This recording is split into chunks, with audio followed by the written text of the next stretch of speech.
الحمد لله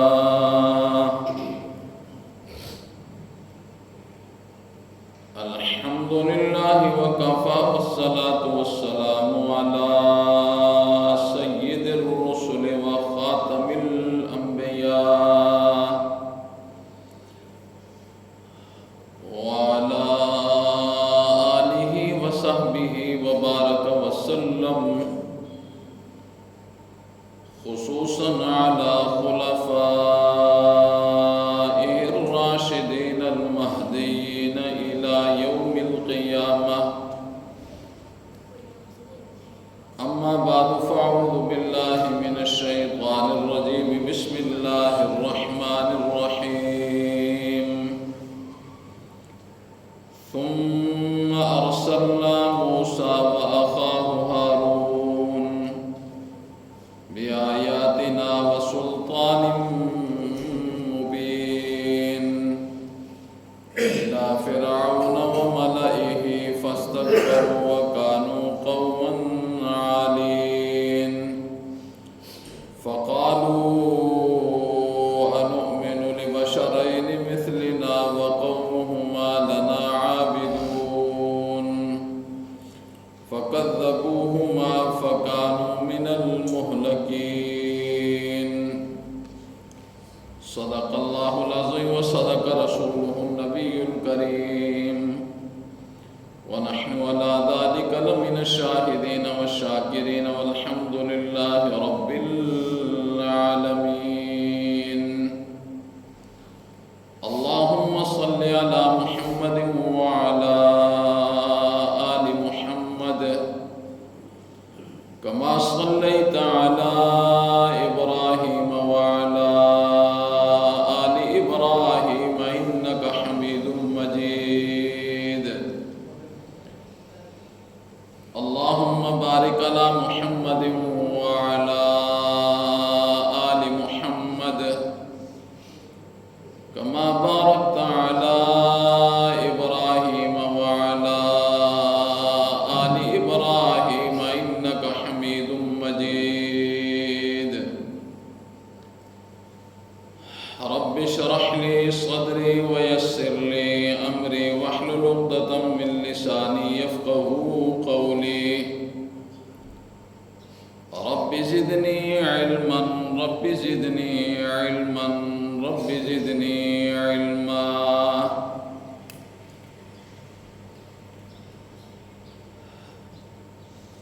ہم نے بھیجا موسیٰ علیہ السلام اور ان کے بھائی ہارون علیہ السلام کو اپنی آیات کے ساتھ اور واضح دلائل کے ساتھ فرعون کی طرف اور اس کے سرداروں کی طرف۔ انہوں نے تکبر کیا اور وہ بڑے متکبر لوگ تھے۔ کہنے لگے کیا ہم ایمان لے کر آئیں دو انسانوں پر جو ہماری طرح ہیں اور ان دونوں کی قوم ہماری غلام ہیں۔ انہوں نے ان دونوں کو جھٹلایا اور وہ ہو گئے ہلاک ہونے والوں میں سے۔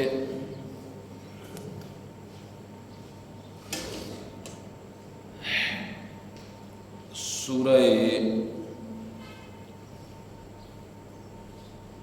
مؤمنون کی چند آیات مبارکہ تلاوت کی ہیں۔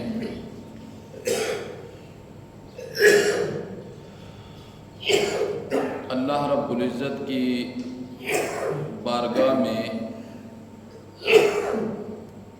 انتہائی عجز و انکساری کے ساتھ استدعا ہے کہ خالق کائنات کما حقہ ان آیات کی روشنی میں چند باتیں گوش گزار کرنے کی توفیق نصیب فرمائے۔ وبعدہ ہم سب کو قرآن و سنت کے مطابق دنیا کے ایام بسر کرنے کی توفیق نصیب فرمائے۔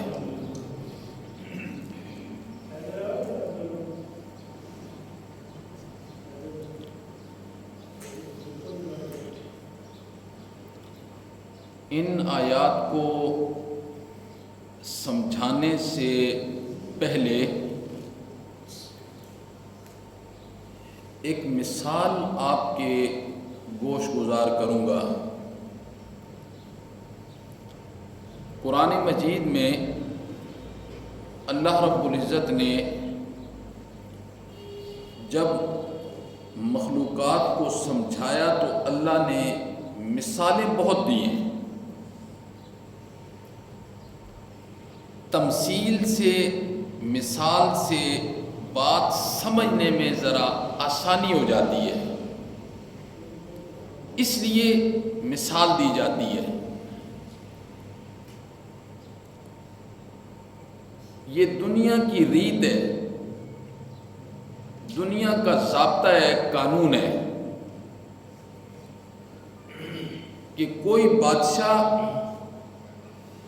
کسی ملک پر حملہ کرتا ہے نا، اور جب حملہ کرنے کے بعد پھر اس ملک پر قابض بھی ہو جاتا ہے،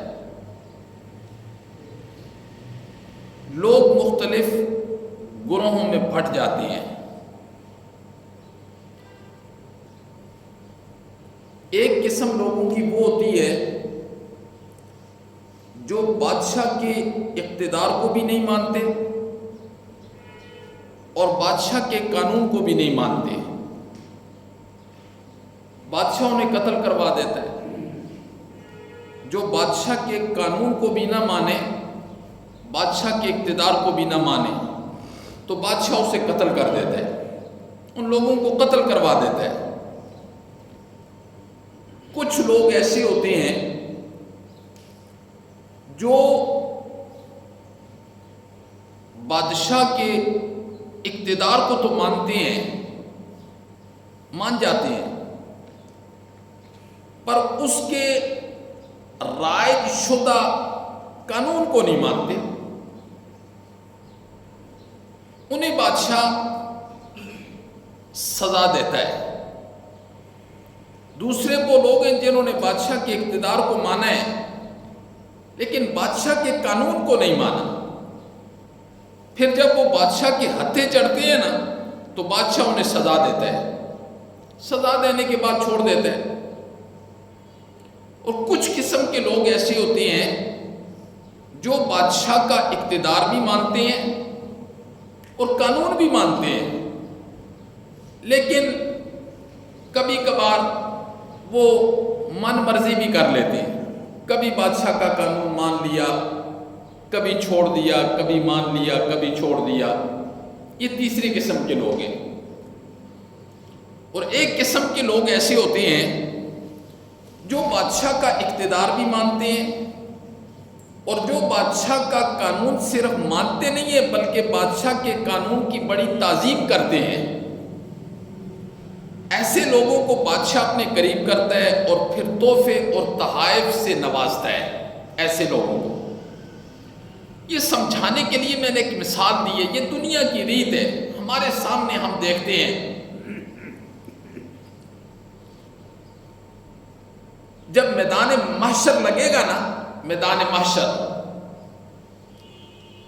اس وقت بھی لوگ 4 قسم کے ہو جائیں گے۔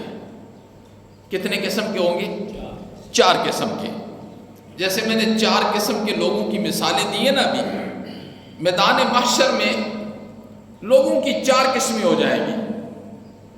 سب سے پہلے مہلکین، ہلاک ہونے والے، اور دوسرے ہوں گے معذبین، جنہیں اللہ عذاب دیں گے، سزا دیں گے، اور تیسرے ہوں گے ناجین، نجات پانے والے، اور چوتھی قسم لوگوں کی ہوگی مفلحین، فلاح پانے والے۔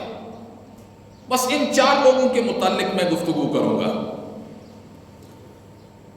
قیامت والے دن میدان محشر میں 4 قسم کے لوگ ہوں گے۔ سب سے پہلے ہلاک ہونے والے، سزا پانے والے، نجات پانے والے اور فلاح پانے والے۔ اور قرآن کی جو آیت میں نے پڑھی ہے اس میں اللہ نے فرعون اور اہل فرعون کے متعلق کیا فرمایا؟ فَكَانُوا مِنَ الْمُهْلَكِينَ، یہ ہلاک ہونے والوں میں سے ہو گیا، یہ گروہ ہلاک ہونے والوں میں سے ہو گیا۔ ہلاک ہونے والے کون لوگ ہیں؟ جیسے بادشاہ جس نے اقتدار کو نہیں مانا، قانون کو نہیں مانا، بادشاہ انہیں قتل کروا دیتا ہے۔ اور اللہ کے دربار میں ہلاک ہونے والے لوگ کون ہوں گے؟ اللہ کے دربار میں ہلاک ہونے والے لوگ وہ ہوں گے جنہوں نے اللہ کے اقتدار کا انکار کیا اور اللہ کے رسول کے قانون کا انکار کر دیا۔ یہ کون لوگ ہوں گے؟ یہ مہلکین، یہ ہلاک ہونے والوں میں سے ہوں گے جنہوں نے اللہ کے اقتدار کا انکار کیا، اللہ کے رسول کے قانون کا انکار کیا، یہ تو بالکل ہلاک ہونے والے لوگ ہیں۔ اور اللہ رب العزت نے ان کے متعلق کیا ارشاد فرمایا قرآن میں؟ وَيْلٌ يَوْمَئِذٍ لِّلْمُكَذِّبِينَ، یہ جو ہلاک شدہ لوگ ہیں نا، اللہ نے فرمایا وَيْلٌ يَوْمَئِذٍ لِّلْمُكَذِّبِينَ، ہلاکت ہوگی اس دن جھٹلانے والوں کے لیے، اصل ہلاکت اس دن جھٹلانے والوں کے لیے اس دن ہوگی جنہوں نے اللہ کے اقتدار کا انکار کیا اور اللہ کے نبی کے قوانین کی پاسداری نہیں کی ہے، انکار کر دیا۔ وَيْلٌ يَوْمَئِذٍ لِّلْمُكَذِّبِينَ، اس دن ہلاکت ہوگی جھٹلانے والوں کے لیے۔ اور کیسی ہلاکت ہوگی؟ انہیں دو قسم کے عذاب دیے جائیں گے۔ کتنے قسم کے عذاب دیے جائیں گے؟ دو قسم کے عذاب دیے جائیں گے جو ہلاک ہونے والے ہوں گے۔ ایک تو اللہ نے فرمایا میں ان کے جسموں کو جلا کے رکھ دوں گا، جلاتا رہوں گا ان کے جسموں کو۔ آگے جب قرآن میں پڑھوں گا نا اس پر ذرا آپ نے غور کرنا ہے، اللہ نے ان کی سزا کیسی ذکر کی ہے۔ اللہ نے فرمایا ایک تو میں ان کے جسموں کو جلاؤں گا، اور دوسرا اللہ نے فرمایا میں ان کے دلوں کو جلاؤں گا۔ جسموں کو بھی جلاؤں گا اور دلوں کو بھی اللہ نے فرمایا میں جلاؤں گا۔ جسموں کے متعلق قرآن نے کیا ارشاد فرمایا؟ مہلکین لوگوں کے لیے جو اللہ کے یہاں ہلاک ہے، اللہ نے ان کی سزا یہ ذکر کی علیہم نار مؤصدہ، پہلی سزا انہیں میں کیا دوں گا؟ اللہ نے فرمایا سزا انہیں میں یہ دوں گا کہ انہیں میں ایسے ستونوں کے اندر بند کروں گا اور ان کے اندر آگ ہوگی اور ستونوں کے دونوں منہ کو میں بند کر دوں گا۔ یہ میں کیوں کروں گا؟ اس لیے کہ اگر آگ کو کھلی جگہ جلایا جائے تو اس کی حرارت میں کمی آ جاتی ہے، کمی آ جاتی ہے۔ اللہ نے فرمایا یہ میں اس لیے کروں گا کہ تاکہ آگ کی تپش میں کمی بھی نہ آئے اور یہ بندہ ہل بھی نہ سکے، اسی طرح عذاب کے اندر یہ مبتلا رہے۔ ایک سزا اس مہلکین کے لیے یہ ہوگی علیہم نار مؤصدہ، میں انہیں ستونوں کے اندر بند کر دوں گا اور ستونوں کے اندر جو آگ ہوگی اس آگ کی وجہ سے یہ ہل بھی نہیں پائیں گے اور ان کی سختی اور ان کی سزا میں ذرا برابر کمی بھی نہیں آئے گی۔ ایک سزا تو انہیں میں یہ دوں گا، اللہ اکبر، علیہم نار مؤصدہ۔ اور دوسری سزا کیا ہوگی؟ اللہ کہتے ہیں دوسری سزا مہلکین کے لیے یہ ہوگی جسے قرآن نے ذکر کیا کلا انہم عن ربہم یومئذ لمحجوبون۔ اللہ کہتے ہیں ہرگز نہیں، کلا خبردار، کلا ہرگز نہیں، بے شک وہ اپنے رب کے دیدار سے اس دن روک دیے جائیں گے۔ دوسری سزا یہ ہوگی اس دن اپنے رب کے دیدار سے وہ روک دیے جائیں گے، یہ دوسری سزا ہوگی۔ سوال یہ پیدا ہوتا ہے ایک کافر ہے، اس نے اللہ کے اقتدار کو مانا ہی نہیں ہے، اس نے اللہ کے قانون کو مانا ہی نہیں ہے، دنیا کی زندگی کے اندر، آخرت میں اگر اسے اللہ کے دیدار سے روک دیا جاتا ہے تو اسے کیا پرواہ ہے؟ یہ ایک ذہن میں سوال آتا ہے، اسے کیا پرواہ ہے؟ لیکن ایسے نہیں ہوگا، ایسے بالکل بھی نہیں ہوگا۔ وہ خود حدیث کے اندر بھی اس کی وضاحت کر دی ہے، اور قرآن کے اندر بھی اللہ رب العزت نے اس کی وضاحت کی ہے، اور بڑے زبردست انداز سے کی ہے۔ ایک بات یاد رکھنی ہے آپ نے، پہلی سزا کو آپ نے نہیں بولنا۔ جو قرآن نے مہلکین کی پہلی سزا ذکر کی ہے نا، علیہم نار مؤصدہ، انہیں لمبے لمبے ستونوں کے اندر ہم بند کر کے آگ میں اور دونوں طرف سے بند کر کے ہم چھوڑ دیں گے، یہ ان کی سزا ہوگی۔ اور دوسری سزا کیا ہے؟ کلا انہم عن ربہم یومئذ لمحجوبون، انہیں اس دن اللہ کے دیدار سے روک دیا جائے گا۔ ایک بات آپ نے ذہن میں رکھنی ہے، اس زمین پر کوئی اللہ کو مانتا ہے، کوئی اللہ کو نہیں مانتا، کوئی اللہ کے قانون کی پرواہ کرتا ہے، کوئی اللہ کے قانون کی پرواہ نہیں کرتا۔ اللہ کو ذرا برابر بھی اس سے فرق نہیں آتا ہے، کوئی فرق نہیں آتا ہے۔ لیکن اللہ رب العزت کی جو ذات ہے، بڑی صابر ذات ہے اللہ رب العزت کی، بہت صابر۔ اور پھر اللہ رب العزت کی جو ڈھیل ہے نا، ڈھیل ہے وہ بھی بڑی لمبی ہوتی ہے۔ اکثر لوگ کہہ دیتے ہیں اتنی ڈھیل دے دی، اتنی، وہ ڈھیل کیوں اللہ دیتے ہیں؟ وہ اس لیے دیتے ہیں کہ دنیا کی زندگی کے مقابلے میں جو آخرت کی زندگی ہے نا، وہ نہ ختم ہونے والی ہے۔ یہاں ہزاروں سال کی زندگی مل جائے گی، ایک دن موت ہے، لیکن وہاں موت نہیں ہوگی۔ وہاں قیامت والے دن اللہ رب العزت جنتیوں کو جنت میں، جہنمیوں کو جہنم میں جب بھیجیں گے نا، تو فرشتے کو کہیں گے کہ موت کو آج لے کے آ جاؤ میرے پاس۔ موت ایک مینڈے کی صورت میں آئے گی، اسے ذبح کر دیا جائے گا، اور اللہ اعلان کریں گے ساری مخلوق کے اندر، آج کے بعد میں نے موت کو موت دے دی ہے، آج کے بعد کبھی موت کسی پر نہیں آئے گی۔ جو جہنم کے اندر ہے اس پر بھی کبھی موت نہیں آئے گی، جو جنت میں ہے اس پر بھی کبھی موت نہیں آئے گی۔ کلا انہم عن ربہم یومئذ لمحجوبون، انہیں اللہ کے دیدار سے روک دیا جائے گا۔ دنیا کے اندر جو انسان ہے، مسلمان ہے کہ کافر ہے، ماننے والا ہے کہ انکار کرنے والا ہے، جس وقت اسے موت آتی ہے نا، موت، جو بندہ جا رہا ہوتا ہے نا، یہ وہی جانتا ہے ہر ایک کی باری آنی ہے، میری باری بھی آنی ہے، آپ کی باری بھی آنی ہے، یہ جام پینا ہی پینا ہے، یہ جام پینا ہی پینا ہے، اس دروازے سے ہر ایک نے گزرنا ہی گزرنا ہے، یہ جام پینا ہی پینا ہے۔ اور پینے والا جان جائے گا۔ ابھی تو آج ہمیں اللہ کا تعارف نہیں نہ پتا، ہم کروائیں بھی تو لوگ سنتے ہی نہیں ہیں، لوگ اس کی ضرورت ہی نہیں سمجھتے ہیں۔ لوگوں کے سامنے اس وقت دنیا ہے، دنیا کے نفع ہیں، دنیا کے فائدے ہیں، بس یہی چیزیں ہیں، اس کے لیے تکلیفیں بھی برداشت کرتے ہیں، ان ضروریات کے لیے جو اسباب اختیار کرتے ہیں، پھر تکلیفیں بھی برداشت، سب کچھ کرتے ہیں۔ لیکن چونکہ ایمان بڑا کمزور ہے، ایمان بڑا کمزور ہے، کمزور کیا، ابھی تو ایمان ہے ہی نہیں ہے، ایمان کی حقیقت کا تو کسی کو پتہ ہی نہیں ہے۔ جو جس ایمان کی قرآن بات کرتا ہے وہ ایمان تو کہیں نظر بھی نہیں آتا۔ اپنے منہ سے میاں مٹھو والی بات ہوتی ہے، پر قرآن والا ایمان بڑا مشکل ہے، بہت مشکل ہے، وہ تو نظر بھی نہیں آتا۔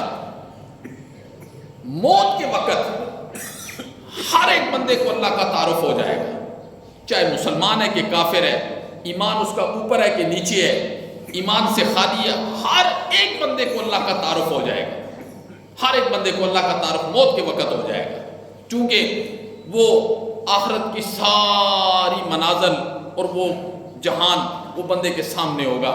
حدیث کے اندر آتا ہے نا کہ رسول اللہ صلی اللہ علیہ وسلم نے فرمایا، موت مومن کا تحفہ ہے، موت مومن کا تحفہ ہے۔ اس پر ماں جی حضرت عائشہ رضی اللہ تعالیٰ عنہ نے ایک اعتراض کیا رسول اللہ صلی اللہ علیہ وسلم پر۔ اللہ کے پیغمبر آپ کہتے ہیں کہ موت جو ہے یہ مومن کا تحفہ ہے، میں تو نہیں چاہتی کہ مجھے موت آئے، میں تو چاہتی ہوں میری زندگی لمبی ہو۔ آپ کہتے ہیں موت مومن کا تحفہ ہے، تو امام الانبیاء نے ماں جی سے فرمایا کہ عائشہ آپ مطلب نہیں سمجھی ہو۔ ماں جی نے فرمایا اللہ کے پیغمبر مطلب سمجھا دیں۔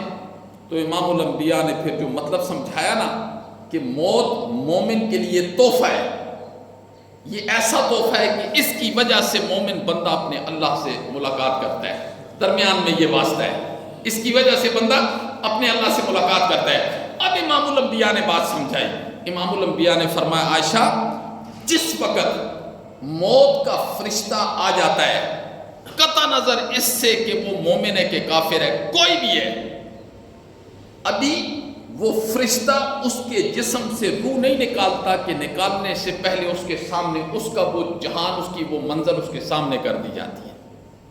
اب صرف وہی دیکھتے ہیں، چونکہ اب دنیا سے اس کا تعلق ختم ہو گیا ہے، اب موت کا وقت آ گیا ہے، اب وہ جانتا ہے، دیکھ رہا ہوتا ہے کہ اب میں یہاں سے نکلوں گا تو امام الانبیاء نے فرمایا کہ جب مومن کی روح فرشتہ نکالنے کے لیے آتا ہے نا تو اس کے سامنے سارے آخرت کے مناظر ہوتے ہیں، جنت ہے، باغات ہے، اس کی نعمتیں ہیں، تو وہ روح کہتی ہے فرشتے کو مجھے جلدی سے وہاں پہنچا دو، جلدی سے وہاں پہنچا دو۔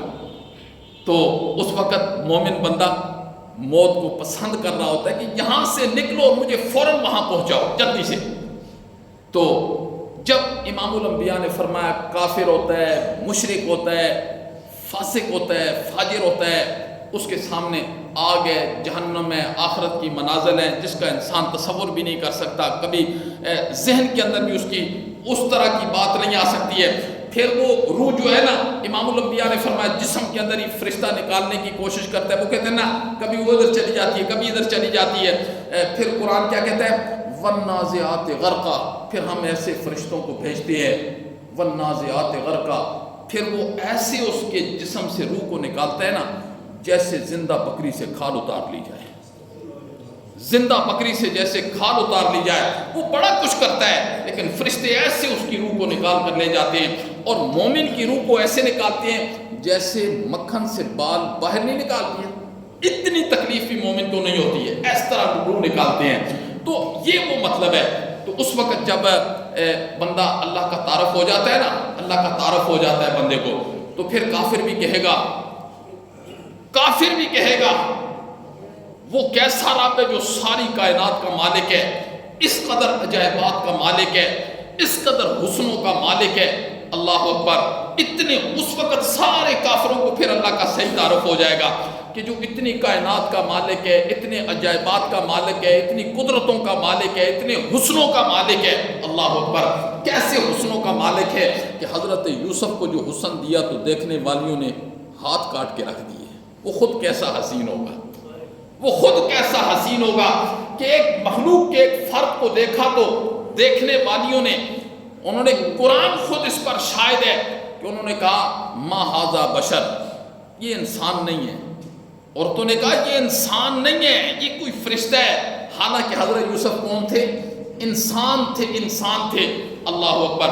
تو پھر وہ ہر کافر جو ہے نا وہ تمنا کرے گا، جیسے ایک عاشق مجازی ہوتا ہے نا، ہم دنیا میں دیکھتے رہتے ہیں لوگ کسی کے عشق میں مبتلا ہو جاتے ہیں جی، اور جب اس کو اس کا محبوب نہیں ملتا یا اس کے سامنے نہیں آتا تو اس کا دل جلتا ہے کہ نہیں جلتا؟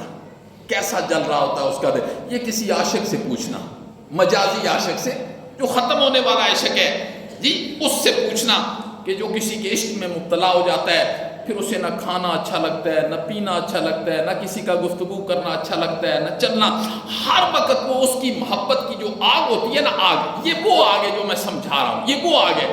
اسی طرح کچھ لوگ ہوتے ہیں جنہوں نے اللہ کو دیکھا نہیں ہوتا، نہیں دیکھا ہوتا اللہ کو، صرف اللہ کی قدرتوں کو دیکھا ہوتا ہے، آسمان ہے، زمین ہے، سورج ہے، چاند ہے، ستارے ہیں، حشرات الارض ہیں، کیڑے ہیں، مکوڑے ہیں، آبشاریں ہیں جی، ندیاں ہیں، نالے ہیں، سمندر ہیں، دریا ہیں، پہاڑ ہیں، یہ سب اللہ کی قدرتیں ہیں۔ گرمی ہے، سردی ہے، کبھی دھوپ ہے، کبھی چھاؤں ہے جی، کبھی اندھیرا ہے، کبھی روشنی ہے، کبھی بیماری ہے، کبھی خوشی ہے، کبھی غم ہے۔ یہ کیا ہے؟ یہ دارالعمل ہے نا۔ تو اللہ نے اپنی قدرتوں کو بار بار قرآن میں بار بار ذکر کیا کہ جو میری مخلوق ہے وہ میرے ان قدرت کے دلائل میں غور کرے کہ انہیں اللہ نے کیسے پیدا کیا ہے۔ پھر جو اللہ کی محبت میں دنیا میں چل رہے ہوتے ہیں، اللہ کی محبت میں دیوانے ہوتے ہیں، مستانے ہوتے ہیں، لوگ کہتے ہیں یہ مجذوب جا رہا ہے، یہ فلاں جا رہا ہے، تو حقیقت میں کیا ہے؟ کچھ لوگ اللہ کی محبت میں پاگل ہوتے ہیں، جیسے ہم لوگ دنیا کی محبت میں کسی عورت کی محبت میں گرفتار ہو جاتے ہیں تو پھر ہمیں کوئی پتہ نہیں چلتا جی۔ تو جب مرنے والا جب مرے گا نا تو اللہ کی قدرت کے شاہکار تو دیکھ لے گا، وہ کہے گا کاش کہ میں اس مالک کو تو دیکھوں۔ اللہ نے فرمایا اب اس وقت اس نافرمان کو، اس کافر کو میرے دیدار سے محروم کر دیا جائے گا۔ کلا الربہم کلا انہم الربہم یومئذ لمحجوبون، حالانکہ جس وقت اس کو آگ میں ڈالا جائے گا تو اس کے جسم کے ساتھ دل نہیں جلے گا، دل بھی جلے گا۔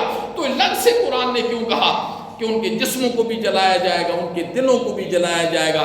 اب جو اس کے دل کے اندر وہ اللہ کو دیکھنے والی تڑپ والی آگ ہوگی نا، وہ اس آگ سے بھی زیادہ ہوگی جو اس کے جسموں کو جلا رہی ہے۔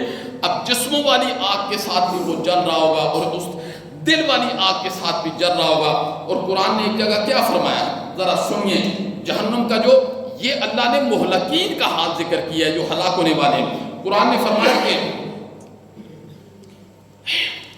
ان الذین کفروا، بے شک وہ لوگ جنہوں نے انکار کر دیا بے آیاتنا، ہماری آیات کا۔ ان الذین کفروا، بے شک وہ لوگ جنہوں نے انکار کر دیا ہماری آیات کا۔ سوف نصلیہم نارا، ان قریب ہم ان کو آگ میں ڈالیں گے، ان قریب ہم ان کو آگ میں ڈالیں گے۔ تو اللہ نے فرمایا ذرا یہ بھی سن لو کہ وہ آگ ہوگی کیسی۔ فرمایا کلما نضجت جلودہم، جب کبھی بھی ان کی کھالیں جل جائیں گی، جسم کی کھال جل جائے گی، بدلناہم جلودا غیرہا، ہم اس کی کھال کی جگہ فوراً دوسری کھال آ جائے گی، کھال کی جگہ فوراً دوسری کھال۔ یہ نہیں ہے کہ کھال جل گئی تو بات ختم ہو گیا کہانی، ایسی کوئی بات نہیں۔ فرمایا کلما نضجت جلودہم، جب کبھی بھی وہ ایک مرتبہ کھال سامنے والی جل جائے گی، بدلناہم جلودا غیرہا، ہم فوراً اس کی جگہ دوسری تبدیل کر دیں گے، آٹومیٹکلی دوسری کھال آ جائے گی، اب وہ جلنا شروع ہو جائے گی۔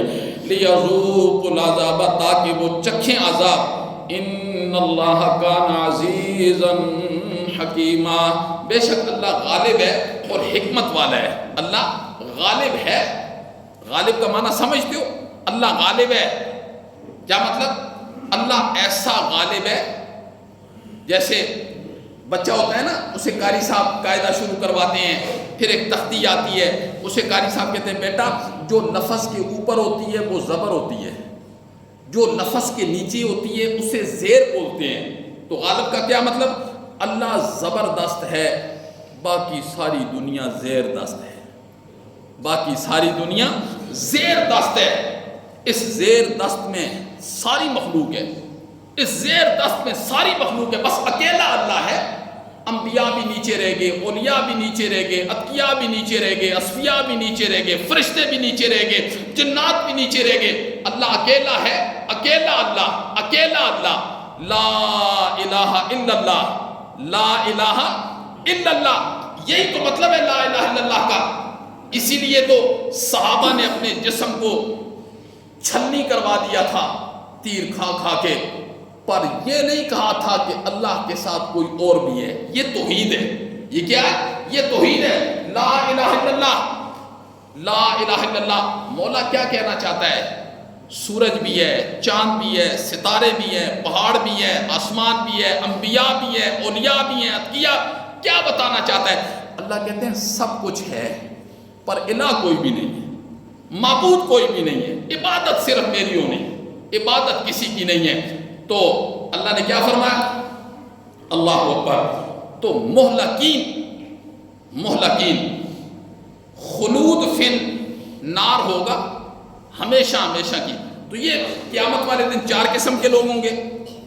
پہلی لوگ جو ہوں گے وہ مہلکین ہوں گے، جو ہلاک ہے، اور ان کے لیے خلود فی النار ہے، ہمیشہ کی جہنم ہے، بس کبھی بھی اس جہنم سے باہر اللہ انہیں نہیں نکالیں گے۔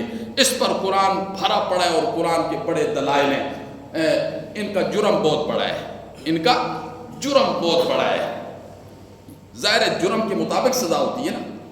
ایک بندہ چوری کرتا ہے، وہ بھی جرم ہے، کتنے دن رائکی کرتا ہے کسی گھر کو لوٹنے کے لیے، پھر ساری رات لگاتا ہے، سونا نکالتا ہے، فلاں جتنا مال ہوتا ہے کتنے دن لگاتا ہے۔ ایک بندہ جھگڑا ہوتا ہے باہر، گولی مارتا ہے، قتل کر دیتا ہے، 1 سیکنڈ لگتا ہے، ہیں دونوں جرم ہیں، ان میں بڑا جرم کون سا ہے؟ چوری والا یا قتل والا؟ بولو، قتل والا جرم بڑا ہے، حالانکہ 1 سیکنڈ لگا ہے، 1 گولی ماری ہے بندہ مر گیا، جرم بڑا ہے، جرم۔ اس لیے اللہ کہتے ہیں مہلکین کا جرم بڑا ہے، جرم وہ کیا ہے؟ مہلکین کا جرم یہ ہے کہ انہوں نے میری ذات میں، میری صفات میں، میرے افعال میں میرا شریک بنا دیا۔ بس کوئی بندہ یہ کہے نا 20 سال مشرک، اس نے 20 سال شرک کی ہے تو اللہ اس کو ابد الآباد جہنم میں ڈالیں گے، ہم اسے یہ کہیں گے کہ جرم بہت بڑا ہے۔ اور جرم کتنا بڑا ہے؟ اللہ نے فرمایا وَقَضَىٰ رَبُّكَ أَلَّا تَعْبُدُوا إِلَّا إِيَّاهُ وَقَضَىٰ رَبُّكَ أَلَّا تَعْبُدُوا إِلَّا إِيَّاهُ وَبِالْوَالِدَيْنِ إِحْسَانًا۔ اللہ اکبر، 2 چیزوں کو یہاں اللہ نے ذکر کیا ہے۔ دیکھو اللہ نے ساری چیزیں فرض کی ہیں، ذرا یہ بات سمجھنی ہے، اللہ نے ساری چیزیں فرض کی ہیں، روزہ فرض کیا، حج فرض کیا، زکوٰۃ فرض کی، ہر چیز اللہ نے فرض کا تابع کے ساتھ اللہ نے فرمایا فرض ہے، فرض ہے۔ لیکن اللہ نے فرمایا اس فرضیت کے اندر گنجائش بھی ہے۔ ایک بندہ ظاہر ہے پیسے نہیں ہیں اس کے پاس تو حج کہاں سے کرے گا؟ گنجائش آ گئی، غریب آدمی پر حج نہیں ہے۔ ایک بندہ روزہ نہیں رکھ سکتا، مسافر ہے، گنجائش آ گئی، اللہ نے فرمایا ٹھیک ہے گنجائش ہے تجھے، اب گنجائش آ گئی ہے۔ ایک بندہ کھڑے ہو کر نماز نہیں پڑھ سکتا حالانکہ فرض ہے، اللہ نے فرمایا چل گنجائش ہے تجھے بیٹھ کے پڑھ۔ ایک بندہ وضو نہیں کر سکتا، اللہ نے فرمایا تجھے گنجائش ہے تجھے تیمم کر لے۔ وہاں کتبہ کے ساتھ سارے فرائض کو ذکر کیا۔ یہاں جب باری آئی نا تو اللہ نے فرمایا وَقَضَىٰ رَبُّكَ أَلَّا تَعْبُدُوا، یہ تیرے رب کا فیصلہ ہے، اس میں کوئی گنجائش نہیں ہے، یہ تیرے رب کا فیصلہ ہے۔ کیا فیصلہ ہے مولا؟ فرمایا بس یہ تیرے رب کا فیصلہ ہے، اللہ تعبد وَقَضَىٰ رَبُّكَ أَلَّا تَعْبُدُوا إِلَّا إِيَّاهُ، کہ اس کے ساتھ کسی کو شریک نہیں کرنا، سجدہ بھی اس کا ہے، نظر و نیاز بھی اس کی ہے، بدنی عبادت بھی اس کی ہے، قولی عبادت بھی اس کی ہے، مالی عبادت بھی اس کی ہے۔ اور آگے اللہ نے کیا فرمایا؟ یہی وَقَضَىٰ رَبُّكَ أَلَّا تَعْبُدُوا إِلَّا إِيَّاهُ وَبِالْوَالِدَيْنِ إِحْسَانًا، یہ بھی میرا فیصلہ ہے کہ والدین کی نافرمانی میں گنجائش بھی کوئی نہیں ہے، یہ بھی میرا فیصلہ ہے، ماں باپ کی نافرمانی میں کوئی گنجائش نہیں ہے، اس کی سزا میں ضرور دوں گا اور دنیا کے اندر بھی دوں گا، آخرت میں جو تو دینی ہے دنیا میں بھی دوں گا۔ تو مہلکین کے لیے اللہ نے فرمایا خلود فی النار ہے، ہمیشہ کی جہنم ہے۔ اور دوسرے لوگ ہیں معذبین، میں نے مثال میں کہا تھا نا جو بادشاہ کے اقتدار کو تو تسلیم کرتے ہیں، قانون کو تسلیم نہیں کرتے۔ کچھ لوگ ایسے ہیں جو اللہ کے اقتدار کو تسلیم کرتے ہیں، کہتے ہیں کہ اللہ کی ذات کے علاوہ کوئی الہ نہیں ہے، پر وہ جو قانون ہے نا اس میں گڑبڑ کر دیتے ہیں، کمی پیشی کر دیتے ہیں، بہت زیادہ کمی پیشی کر دیتے ہیں۔ تو اللہ نے فرمایا یہ معذبین ہیں، انہیں میں چاہوں گا تو سزا دے کے نکال دوں گا، چاہوں گا تو بغیر سزا کے کام کر دوں گا۔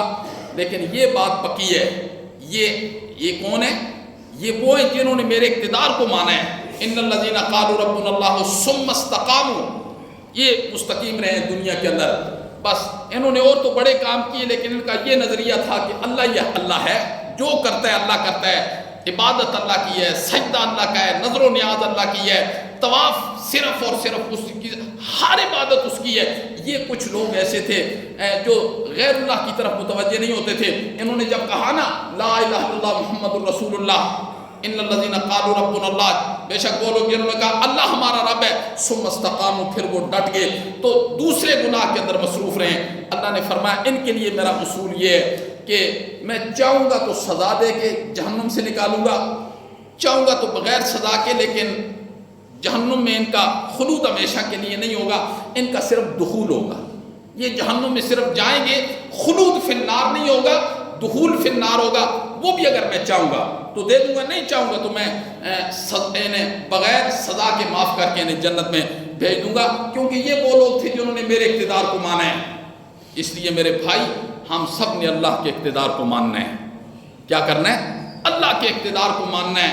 اللہ غالب ہے، اللہ زبردست ہے، باقی ساری دنیا، باقی ساری مخلوقات کمزور ہے۔ بس ایک بات ذہن میں رکھنا کہ جو کھاتا ہے وہ کمزور ہے، جو پیتا ہے وہ کمزور ہے، جس کی شادی ہو جاتی ہے وہ کمزور ہے، جس کے بچے ہو جاتے ہیں وہ کمزور ہے، جسے نیند آ جاتی ہے وہ کمزور ہے، جس پر موت آ جاتی ہے وہ کمزور ہے، جسے لوگ نہلا دیتے ہیں وہ کمزور ہے، جسے لوگ کفنا دیتے ہیں وہ کمزور ہے، جسے لوگ چارپائی میں رکھ دیتے ہیں وہ کمزور ہے، جسے لوگ کاندھوں پر اٹھا کے لے جاتے ہیں وہ کمزور ہے، جسے لوگ مٹی کے گڑھے میں دفن کر کے ٹنوں مٹی پھینک دیتے ہیں وہ کمزور ہے۔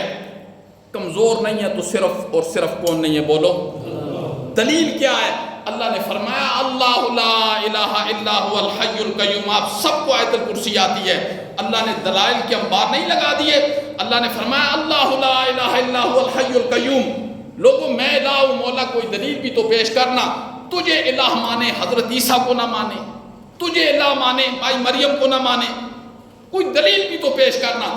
اللہ نے فرمایا اللہ لا الہ الا هو الحی القیوم۔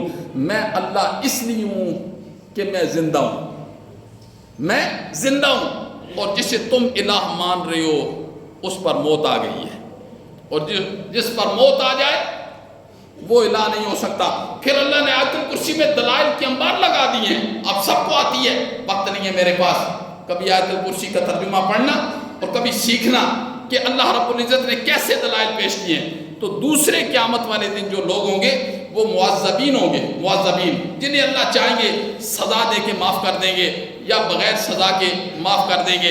ان کے لیے دخول فی النار، ان کے لیے دخول فی النار ہوگا، ان کے لیے خلود فی النار نہیں ہوگا، ہمیشہ کے لیے یہ جہنم کے اندر نہیں جائیں گے۔ اس لیے، اور ان کے جہنم کے جانے کی وجہ کیا ہوگی؟ ظلم ہی ہے نا، گناہ کرنا ظلم ہے، ظلم کے درجات ہیں۔